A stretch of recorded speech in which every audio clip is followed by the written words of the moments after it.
Hai, apa kabar semua? Kali ini, Talamedik akan membahas tentang fisiologi sistem pernapasan.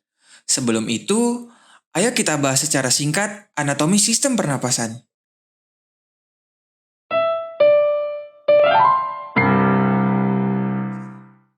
Sistem pernapasan terbagi menjadi saluran napas atas dan saluran napas bawah. Saluran napas atas terdiri dari hidung, faring, dan laring, sedangkan saluran napas bawah terdiri dari trakea, bronkus primer, dan paru-paru. Di dalam paru-paru terdapat tiga struktur lanjutan, yaitu bronkus sekunder, bronkiolus, dan alveolus. Untuk bisa bernapas, kita membutuhkan otot-otot yang menunjang pergerakan rongga dada. Berdasarkan fungsinya, otot-otot tersebut dapat dibagi menjadi otot-otot inspirasi dan otot-otot ekspirasi. Kontraksi dari otot-otot inspirasi menyebabkan volume rongga dada menjadi lebih besar, sedangkan kontraksi dari otot-otot ekspirasi menyebabkan volume rongga dada menjadi lebih kecil. Otot-otot inspirasi terdiri dari otot interkostal eksternal dan diafragma. Yang keduanya berfungsi untuk meningkatkan volume rongga dada melalui pengangkatan tulang rusuk. Diafragma secara khusus berfungsi untuk mengangkat tulang rusuk bagian bawah. Selain kedua otot utama tersebut, terdapat juga otot-otot tambahan atau aksesoris yang membantu inspirasi, seperti otot sternocleidomastoideus yang mengangkat tulang dada dan otot scalene yang mengangkat tulang rusuk bagian atas.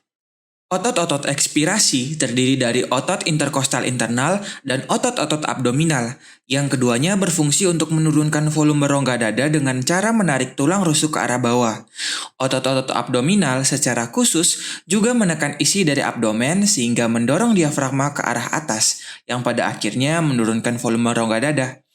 Kedua otot ini lebih dominan digunakan pada saat proses ekspirasi aktif, sedangkan pada proses ekspirasi pasif, pengecilan volume rongga dada terjadi karena relaksasi otot-otot inspirasi yang dibantu oleh recoil dari paru dan tulang kartilago pada rongga dada. Nah, setelah memahami anatomi otot-otot pernapasan, yuk kita pelajari bagaimana mekanisme pernapasan dalam tubuh kita. Satu siklus pernapasan terdiri dari satu kali inspirasi dan satu kali ekspirasi. Pada dasarnya, keluar masuknya udara pada paru-paru disebabkan oleh perubahan volume rongga dada yang secara langsung berdampak pada tekanan intraalveolus. Hal ini akan menyebabkan tekanan intraalveolus akan berubah secara relatif terhadap tekanan atmosfer. Berdasarkan hukum Boyle, tekanan berbanding terbalik dengan volume. Semakin besar volume, maka tekanan intraalveolar akan semakin mengecil. Begitu pula sebaliknya. Udara akan mengalir dari tekanan tinggi ke tekanan rendah. Oleh karena itu, ketika terjadi peningkatan volume rongga dada, tekanan intraalveolus pun akan menurun, sehingga udara akan masuk ke paru-paru. Begitu pula sebaliknya, dalam proses ekspirasi. Pada saat volume rongga dada menurun, tekanan intraalveolus akan meningkat, sehingga udara dikeluarkan ke atmosfer. Sebagai tambahan, selain mengatur jalannya udara, perbedaan tekanan tersebut juga memengaruhi kecepatan udara dalam bergerak di saluran pernapasan. Namun, kecepatan pergerakan udara tersebut tidak hanya dipengaruhi oleh tekanan saja, tetapi juga oleh diameter pembuluh darah di saluran pernapasan, seperti yang dapat direpresentasikan sebagai berikut. Selain tekanan intraalveolus dan tekanan atmosfer, terdapat dua jenis tekanan lain pada sistem pernapasan yang penting untuk diketahui, yaitu tekanan intrapleural dan tekanan transmural. Tekanan intrapleural adalah tekanan pada kavum pleural atau rongga antara pleura visceral dan pleura parietal. Sedangkan tekanan transmural merupakan perbedaan antara tekanan intraalveolus dan tekanan intrapleural yang umumnya bernilai konstan yaitu 4 mm Hydra-Gyrum.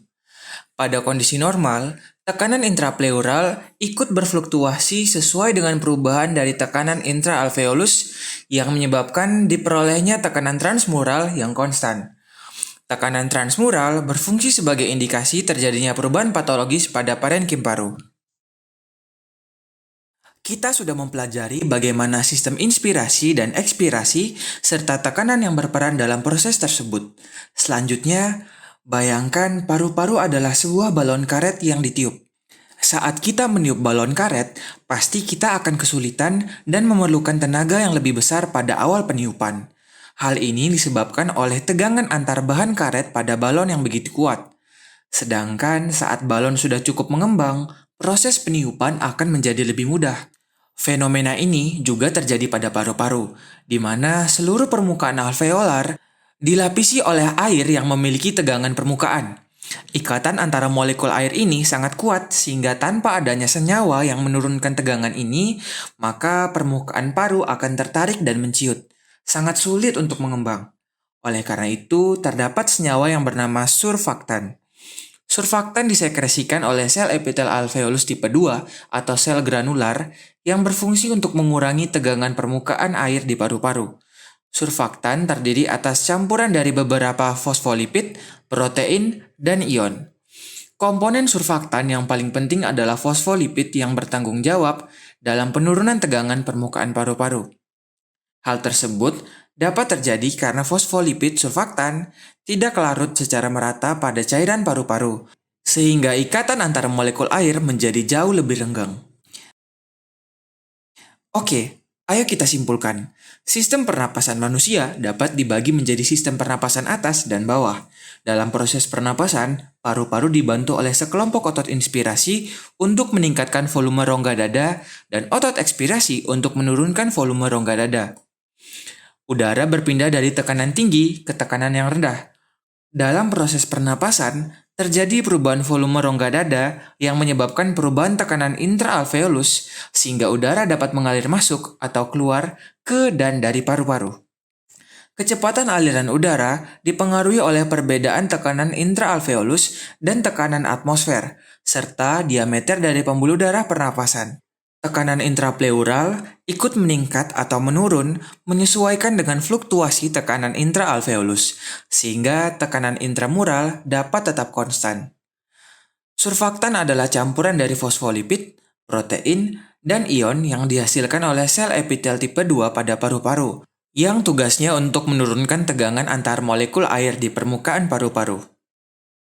Itu dulu untuk video kali ini. Pada video selanjutnya, kita akan membahas tentang compliance paru dan ventilasi alveolus.